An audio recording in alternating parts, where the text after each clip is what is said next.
Hi, would you tell us your name? My name is Carla, right? Carla, you had to face something very tough with your stepdad. Would you tell us a little bit about what happened? Well, with my stepdad, we lived in Missouri, down in the Ozarks, a little country town.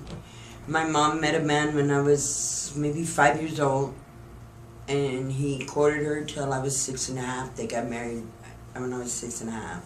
Okay. He threw us in a 57 black Chevy two-door, hauled us to California, and we had to live on turkey farms the majority of the 2 years that we were prisoned. The man portrayed being a Christian until my mom said, I do. Then we got to California, we seen who the real him was. He was not a Christian, he was a devil worshiper. They held devil occult meetings in the backs of these turkey farms where they would come and do their thing with the altars and all that.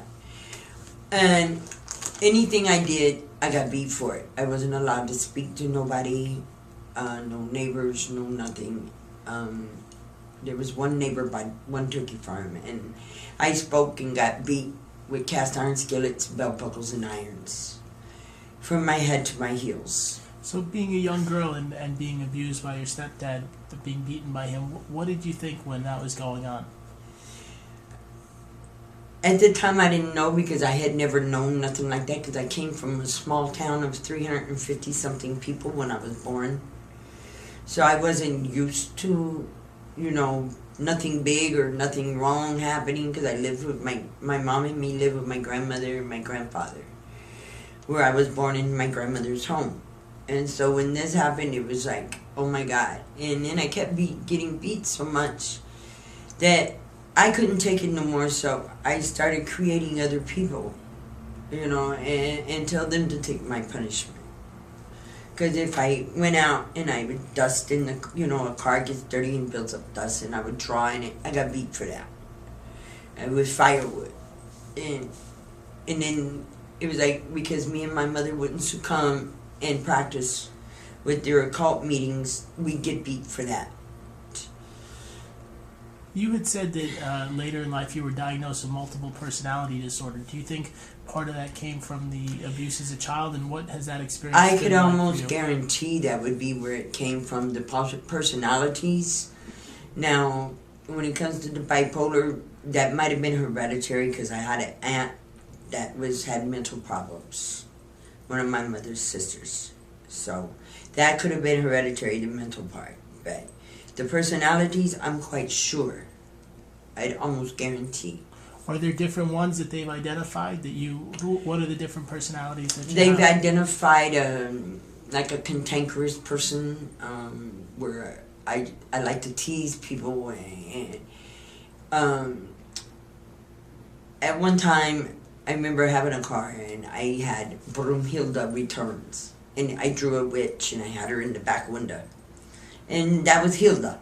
She was a cantankerous old witchy one that tried to get rid of everybody that was bad. Then there's one that I have blackouts, and I don't know what I do when I become her. There's a lot of blanks in my life. To this day, I'll be 54 this month, and I still have blanks that are not filled. So there's those two personalities. Are there any others that you know of, or those are the main? Yes, there's more. There's one that I one time was going through old paperwork and I found drawings of clothing designs. And I never wanted to be a clothing designer personally, but they were signed by Tara. So I believe Tara is one of my others. She likes to design clothes.